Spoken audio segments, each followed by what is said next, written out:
All right, what's up, YouTube? This is BoxingWave. Make sure you subscribe to the channel. I'm a little bit late with this review, this reaction video. Okay, I'm just getting home, so I'm trying to catch up. I'm gonna do a couple quick videos, and then I'm gonna head to bed. But I'll chat with you guys early in the morning. Yo, crazy. Second round KO. This is what I'm saying, and this is what have been saying for this division. Okay, and I made a lot of. I know I made a couple videos about Devin Haney, the franchise title, ducking and dodging and all that stuff. This is what I'm saying. This is how you prove you really belong there. This is what you do. You step up. In your step up fight, we see you at your absolute best. You step up and fight a champion at 135, a dangerous puncher. Okay, a guy that's very explosive, a guy that throws a lot of punches, a guy that is coming to attack you, and you stop him in 2 rounds. You stop him earlier than most of your other fights. That's what you're supposed to do. He did a lot of talking. A lot of people didn't like Teofimo Lopez because he did a lot of talking. He was talking about Lomachenko. He's been calling them out specifically. And a lot of people didn't like it. Said he didn't do anything. He didn't. Up to this point, he really didn't do anything. He didn't do anything special. Yeah, he was getting some great knockouts, but as far as his resume, he didn't fight anyone yet. You know, these guys are young. Him, Haney, Ryan Garcia, these guys are like 21, 22 years old. They're all young. But he steps up, fights a seasoned fighter that's dangerous, and stops him in 2 rounds. That is what I like. I want to see fights like that before I start saying that people are ducking him. You know what I'm saying? Because where Devin Haney is at right now, like with people saying that Loma is ducking him, people were saying the very same thing last year when Lopez started calling Loma out. And people were saying Lopez, or they were saying Loma was ducking Lopez, right? They were saying he was ducking him first. So Lopez has a not so good fight against Nakatani. So we forget about him. Now, Haney is the next guy. He's on the come up. He's doing his thing. People are comparing him to Floyd. You know, he's getting all these good wins. He's doing his thing. He looks great. The whole franchise championship bullshit happens, right? We all know that the title is a joke. It's a joke. Especially for Loma, I don't feel like he really needed it. What warrants you having a franchise if you have 3 titles and you're 1 title away? You were gonna fight Lopez or Commey anyway. Why give it up? So this is what sparked the debate. Did he specifically do it to avoid Devin Haney? I said no. You know why I said no? It's because Devin Haney wasn't next anyway. He was gonna fight the winner of this fight anyway. He was going to try to become undisputed anyway. And he still may be able to fight Devin Haney next year. So my argument was he hasn't had the opportunity to duck Devin Haney yet. That was my argument. Now you have Lopez, who actually officially beat a good fighter and won a title. Ryan looks great. Looks promising. Looks like he's going to have a future. Devin Haney looks great. Looks like he's going to have a future. But Teofimo Lopez stopped Richard Commey in 2 rounds. Those other 2 guys didn't do that. We have Tank. We can at least say that he stopped Pedraza. So at least he has that win. He hasn't really done shit outside of that, but at least he secured that win. And plus Pedraza, champion, former champion, fought Lomachenko. at least we can compare the two performances. Obviously, Tank did better. But this is what I mean. Now he has something on his resume that we don't have to debate anymore. He has a good win against a good opponent, a game opponent. That's what I'm looking for. Now Lomachenko's gonna fight this guy in April. He's gonna fight this kid in April. Now I'm going into that fight like, holy shit.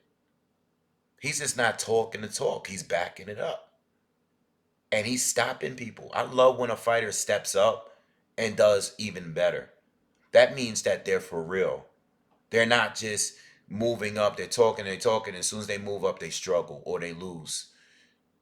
No, they moved up and they performed even better.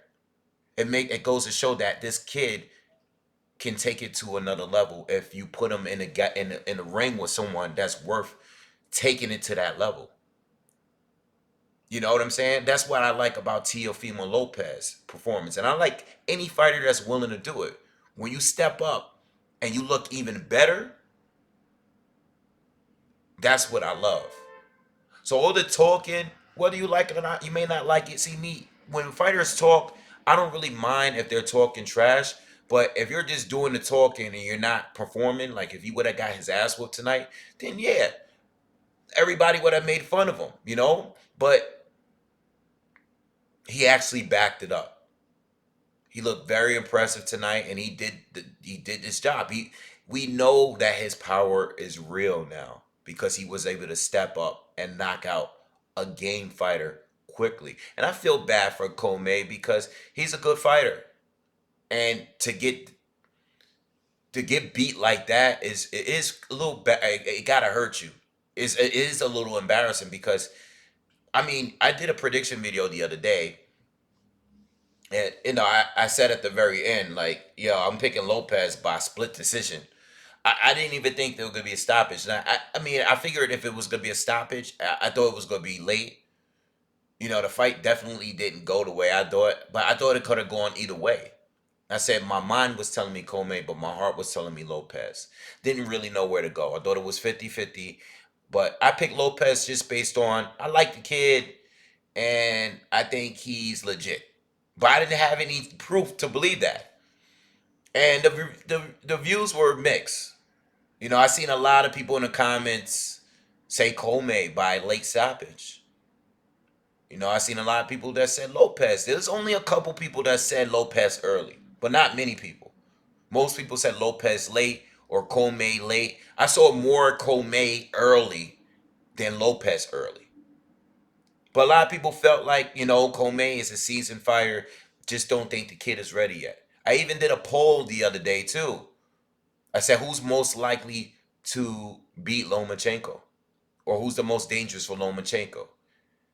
I think most people picked, I think top three was Mikey Garcia, Devin Haney, and Tank Davis. And I think the two last place guys was Teofimo Lopez and Commey, which is actually very surprising because Commey is still a lot more proven than Haney, just Haney, and Teofimo Lopez at the time. I was actually surprised that most people. I knew Mikey Garcia was gonna be high because he's definitely the most proven out of everybody. He's done the most out of his whole career. But yeah. Anyway, great win, man. That was crazy. I was shocked. Big win, man. He's gonna be. He's very dangerous for Lomachenko. And whether, I'm probably gonna when it comes down to that breakdown, when I finally do it, I hope they fight in New York. But when it comes to that breakdown, I'm most likely gonna pick Lomachenko to win on points. But let me tell you something. If he gets chin checked by that kid, like the way he got hit by some of the other fighters he faced, Lomachenko's going to sleep. I'm gonna tell you right now, this will be the first fight in a long time that I'm actually worried about Lomachenko losing. I mean, I knew Luke was gonna be a tough fight, not an easy fight, but I knew Loma was. I was very confident in Loma winning that. You know, Krola, obviously, Loma was gonna win. You know, I thought uh who was the champion he beat? Can't think of his name right now. It'll come to me. But anyway, just going through his names that's on his resume, solid names.